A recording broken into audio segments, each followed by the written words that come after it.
Assalamualaikum warahmatullahi wabarakatuh. Saya Sabrina Nursyabani Putri ingin mempresentasikan tentang analisis keuangan PT Gudang Garam periode 2018 sampai 2022. Yang selanjutnya yaitu pengertian. Yang pertama yaitu pengertian laporan keuangan. Laporan keuangan merupakan sebuah penyajian terstruktur yang menggambarkan posisi keuangan dan kinerja keuangan suatu entitas. Hal ini menjadikan laporan keuangan sebagai informasi yang sangat penting dalam mengevaluasi kemajuan perusahaan. Laporan keuangan digunakan sebagai alat untuk menilai pencapaian perusahaan di masa lalu, saat ini, dan rencana di masa depan. Yang kedua yaitu pengertian analisis laporan keuangan. Analisis laporan keuangan merupakan penguraian dari pos-pos laporan keuangan menjadi unit informasi yang lebih kecil dan signifikan, serta memeriksa hubungan antara data kuantitatif dan non-kuantitatif yang ada di dalamnya. Analisis ini bertujuan untuk memperoleh pemahaman yang lebih mendalam mengenai kondisi keuangan perusahaan yang penting dalam pengambilan keputusan yang tepat. Yang ketiga yaitu pengertian rasio keuangan. Rasio keuangan adalah alat analisis yang menggunakan hubungan matematis antara jumlah-jumlah tertentu dalam suatu perusahaan. Penggunaan rasio ini memungkinkan penilaian terhadap kondisi keuangan perusahaan, baik yang menggambarkan keadaan yang baik maupun yang buruk, terutama ketika rasio tersebut dibandingkan dengan rasio pembanding yang menjadi standar. Yang selanjutnya yaitu jenis-jenis rasio. Rasio yang pertama ada rasio likuiditas. Rasio likuiditas adalah rasio yang mengendalikan kemampuan perusahaan untuk memenuhi kewajiban atau utang jangka pendek. Ada beberapa jenis rasio likuiditas. Yang pertama yaitu Suren rasio. Suren rasio adalah rasio likuiditas yang mengukur kemampuan perusahaan untuk membayar utang jangka pendek dengan menggunakan aktiva lancar. Rumus Suren rasio yaitu Suren aset dibagi Suren liabilities. Yang kedua ada Quick rasio. Quick rasio mengukur likuiditas perusahaan dengan mempertimbangkan aktiva lancar yang dapat segera diubah menjadi kas untuk melunasi utang jangka pendek. Rumus Quick rasio adalah Suren aset inventory dibagi Suren liabilities. Yang ketiga ada cash ratio. Cash ratio adalah rasio yang menunjukkan kemampuan perusahaan untuk melunasi utang jangka pendek hanya dengan menggunakan kas atau setara kas. Rumus cash ratio adalah cash and cash equivalent dibagi Suren liabilities. Jenis rasio yang kedua yaitu rasio solvabilitas. Rasio solvabilitas adalah rasio yang digunakan untuk mengevaluasi sejauh mana perusahaan membiayai aset-asetnya dengan menggunakan utang. Ada beberapa jenis rasio solvabilitas. Yang pertama, debt to asset ratio. Debt to asset ratio adalah rasio yang digunakan untuk mengukur sejauh mana total aset perusahaan didanai oleh utang. Rasio ini menghitung proporsi persentase dari total aset yang berasal dari sumber pendanaan utang. Berikut rumusnya adalah total liabilities dibagi total aset. Yang kedua yaitu debt to equity ratio. Debt to equity ratio adalah rasio yang menunjukkan perbandingan antara total utang dengan ekuitas perusahaan. Rasio ini menggambarkan struktur modal perusahaan, yaitu sejauh mana perusahaan mengandalkan dana dari utang dibandingkan dengan modal yang disetor oleh pemilik atau pemegang saham. Rumusnya yaitu total liabilities dibagi total equity. Yang ketiga yaitu long term debt to equity ratio. Long term debt to equity ratio adalah rasio yang menunjukkan perbandingan antara utang jangka panjang dengan ekuitas perusahaan. Rasio ini memberikan gambaran tentang tingkat penggunaan utang jangka panjang dalam membiayai perusahaan dibandingkan dengan modal sendiri. Rumusnya yaitu total debt dibagi total equity. Yang keempat yaitu Team Interest Earned Ratio. Tim Interest Earned Ratio mengindikasikan kemampuan perusahaan dalam membayar bunga utang dengan menggunakan laba operasional yang dihasilkan. Rasio ini mengukur seberapa besar laba operasional perusahaan mampu menutupi beban bunga yang harus dibayarkan. Rumusnya yaitu earning before interest and tax dibagi interest expense. Jenis rasio yang ketiga yaitu rasio aktivitas. Rasio aktivitas adalah rasio yang digunakan untuk mengevaluasi sejauh mana perusahaan efektif dalam memanfaatkan aset yang dimilikinya. Ada beberapa jenis rasio aktivitas. Yang pertama yaitu receivable turnover. Receivable turnover adalah rasio yang penting untuk mengevaluasi seberapa cepat perusahaan dapat mengumpulkan piutang dari pelanggan. Rumusnya yaitu sales dibagi account receivable. Yang kedua yaitu average collection period.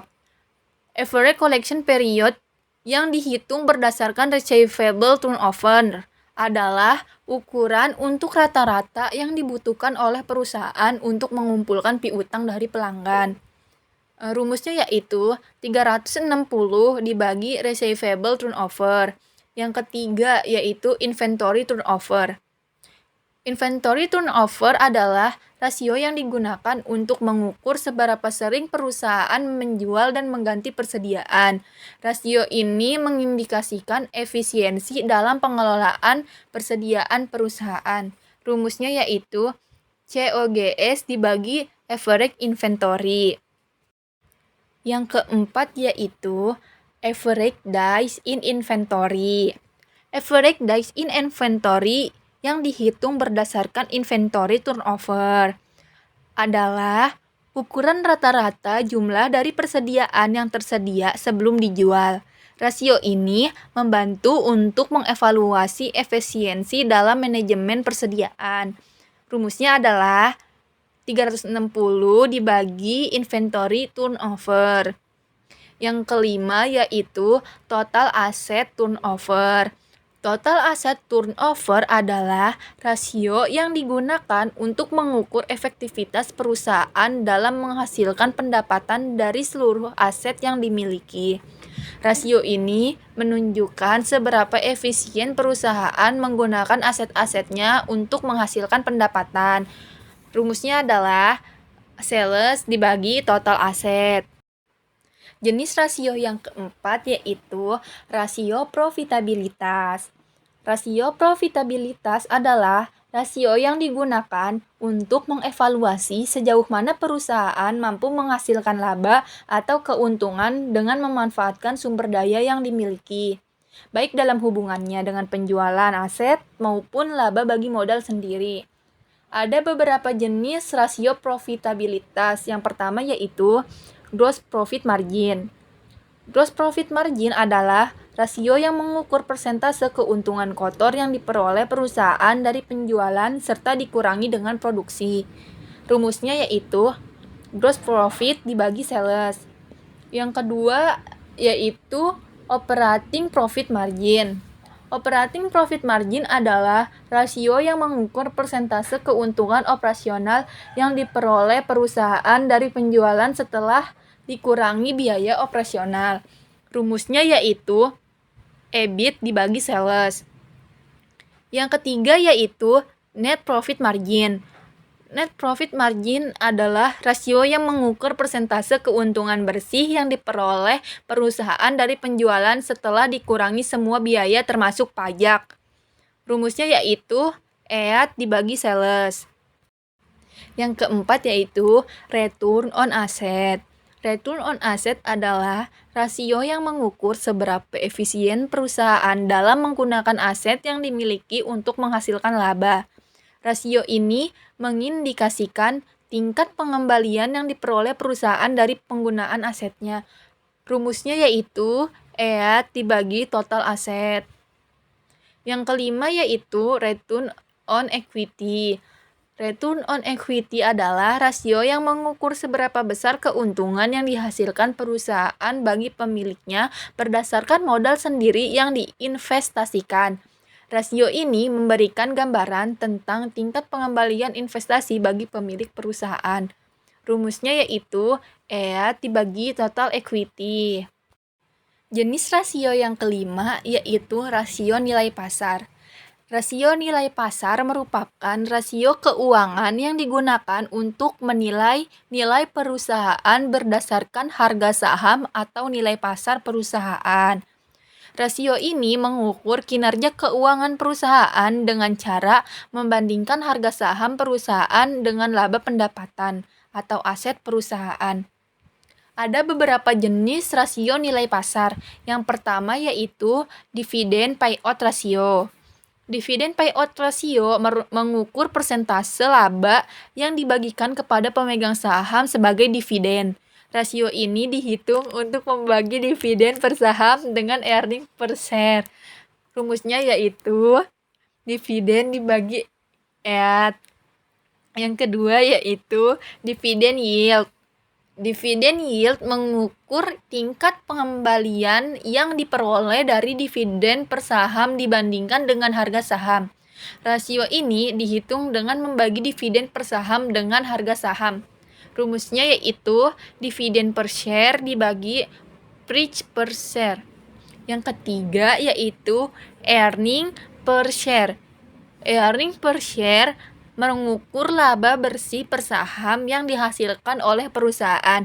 Rasio ini dihitung dengan membagi laba bersih dengan jumlah saham yang beredar. Rumusnya yaitu EAT dibagi number of share outstanding. Yang keempat yaitu price earning ratio. Price earning ratio mengukur harga saham perusahaan relatif terhadap earning per share. Rasio ini dihitung dengan membagi harga saham dengan earning per share. Rumusnya yaitu price per share dibagi earning per share. Yang kelima yaitu price book value ratio. Price book value ratio yaitu rasio ini mengukur harga saham perusahaan relatif terhadap nilai buku per saham. Rasio ini dihitung dengan membagi harga saham dengan nilai buku per saham. Rumusnya yaitu price per share dibagi book value per share. Nah, di sini saya akan menganalisis tentang rasio likuiditas. Yang pertama ada Suren rasio. Pada tahun 2018, Suren rasio memiliki aktiva lancar sebesar Rp45.284.719. Untuk hutang lancarnya sebesar Rp22.003.567. Lalu, Suren rasionya sebesar 2,05. Pada tahun 2019, Suren rasio memiliki aktiva lancar sebesar Rp52.081.133. Untuk hutang lancarnya sebesar Rp25.258.727. Lalu suren rasionya sebesar 2,06. Pada tahun 2020, suren rasio memiliki aktiva lancar sebesar Rp49.537.929. Untuk hutang lancarnya sebesar Rp17.9.992. Untuk suren rasionya yaitu 2,91. Pada tahun 2021, suren rasio memiliki aktiva lancar sebesar Rp25.258.727. Sedangkan hutang lancarnya sebesar Rp25.258.727. Lalu suren rasionya sebesar 2,09. Pada tahun 2022, suren rasio memiliki aktiva lancar sebesar Rp25.258.727. Untuk hutang lancarnya sebesar Rp25.258.727. Lalu untuk suren rasionya sebesar 1,90. Dalam tabel di atas dapat dilihat bahwa suren rasio PT Gudang Garam Tbk berfluktuasi dari tahun ke tahun. Pada tahun 2018, Suren rasio adalah 2,05, yang berarti perusahaan memiliki aktiva lancar 2 kali lipat dari hutang lancar. Pada tahun 2019, Suren rasio sedikit meningkat menjadi 2,06. Kemudian, pada tahun 2020, Suren rasio mengalami peningkatan yang signifikan menjadi 2,91, menunjukkan peningkatan likuiditas perusahaan. Namun, pada tahun 2021 dan 2022, Suren rasio kembali menurun menjadi 2,09 dan 1,90 secara berturut-turut. Yang kedua ada cash ratio. Pada tahun 2018, cash ratio memiliki kas plus setara kas sebesar Rp2.034.169. Untuk hutang lancarnya sebesar Rp22.003.567. Lalu, cash rasionya sebesar 0,09.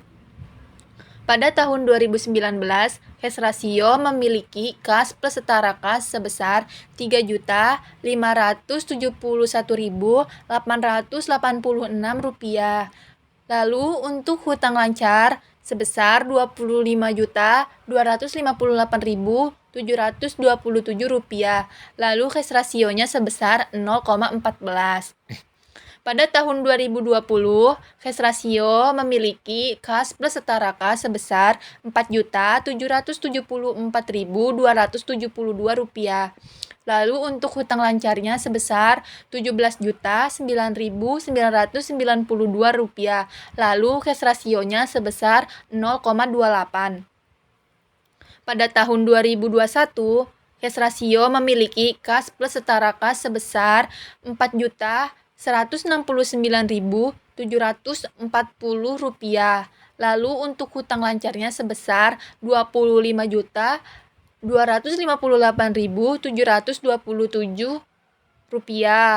Lalu cash rasionya 0,02. Pada tahun 2022, cash rasio memiliki kas plus setara kas sebesar Rp4.407.033. Lalu untuk hutang lancarnya sebesar Rp25.258.727. Untuk cash rasionya sebesar 0,17.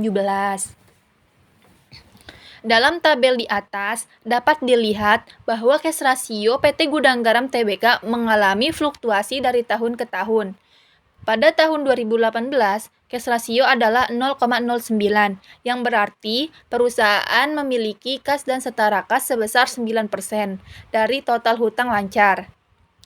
Pada tahun 2019, cash rasio sedikit meningkat menjadi 0,14. Kemudian, pada tahun 2020, cash rasio mengalami peningkatan signifikan menjadi 0,28, menunjukkan peningkatan kemampuan perusahaan dalam memenuhi kewajiban jangka pendek secara tunai. Namun pada tahun 2021, cash rasio turun drastis menjadi 0,02, menunjukkan penurunan yang signifikan dalam kemampuan perusahaan untuk memenuhi kewajiban jangka pendek menggunakan kas dan setara kas. Pada tahun 2002, cash rasio naik kembali menjadi 0,17. Yang ketiga yaitu quick ratio. Pada tahun 2018, quick ratio memiliki aktiva lancar sebesar Rp45.284.719. Untuk persediaan sebesar Rp38.560.045. Lalu hutang lancar sebesar Rp23.003.567. Lalu untuk quick ratio sebesar 3,81. Pada tahun 2019, quick ratio memiliki aktiva sebesar Rp52.081.133. Untuk persediaan sebesar Rp45.847.314. Lalu untuk hutang lancar sebesar Rp25.258.727. Untuk quick rasionya sebesar 3,76. Pada tahun 2020, Quick Rasio memiliki aktiva lancar sebesar Rp49.537.929. Untuk persediaan sebesar Rp39.894.052. Untuk hutang lancar sebesar Rp17.009.992. Lalu quick rasionya sebesar 3,15. Pada tahun 2021, quick rasio memiliki aktiva lancar sebesar Rp25.258.727. Untuk persediaan sebesar Rp47.456.225. Lalu hutang lancar sebesar Rp25.258.727. Lalu quick rasionya sebesar 2,88. Untuk tahun 2022, quick rasio memiliki aktiva lancar sebesar Rp25.258.727. Untuk persediaan sebesar Rp45.639.088. Lalu hutang lancarnya sebesar Rp25.258.727. Lalu quick rasionya sebesar 1,19. Dalam tabel di atas, dapat dilihat bahwa quick rasio PT Gudang Garam Tbk juga mengalami fluktuasi dari tahun ke tahun. Pada tahun 2018, quick rasio adalah 3,81, yang menunjukkan bahwa perusahaan memiliki aktiva lancar yang paling likuid, kas, setara kas, dan persediaan, sebesar 3,81 kali lipat dari hutang lancar. Pada tahun 2019, quick rasio sedikit menurun menjadi 3,76. Kemudian, pada tahun 2020, quick rasio turun menjadi 3,15, menunjukkan penurunan likuiditas perusahaan dalam memenuhi kewajiban jangka pendek. Pada tahun 2021, quick rasio turun kembali menjadi 2,88. Pada tahun 2022, quick rasio turun drastis menjadi 1,19. Yang selanjutnya yaitu kesimpulan. Analisis rasio likuiditas menunjukkan fluktuasi dan penurunan yang perlu diperhatikan dalam likuiditas PT Gudang Garam Tbk. Perusahaan mungkin menghadapi tantangan dalam memenuhi kewajiban jangka pendek dengan cepat dan dalam mempertahankan tingkat likuiditas yang sehat. Penting bagi perusahaan untuk memperhatikan pengelolaan kas, persediaan, dan hutang lancar guna memastikan likuiditas yang memadai. Yang selanjutnya yaitu analisis yang kurang bagus digunakan di PT Gudang Garam Tbk, yaitu rasio profitabilitas. Performa yang ditunjukkan PT Gudang Garam Tbk melalui perhitungan rasio profitabilitas dianggap lemah dan kurang efisien. Karena berdasarkan hasil analisis rasio profitabilitas, bahwa PT Gudang Garam Tbk mengalami penurunan pada semua rasio profitabilitas yang diamati, yaitu gross profit margin, operating profit margin, net profit margin, return on asset, dan return on equity. Penurunan ini menunjukkan adanya tantangan dalam mencapai tingkat profitabilitas yang lebih tinggi. Namun, ada solusi untuk meningkatkan rasio profitabilitasnya, yaitu dengan cara tindakan perbaikan yang tepat yang dapat diambil untuk meningkatkan profitabilitas dan efisiensi operasional perusahaan, seperti peningkatan efisiensi operasional, optimalisasi penggunaan aset, atau strategi pertumbuhan yang lebih baik yang dapat diambil untuk meningkatkan kembali kinerja perusahaan.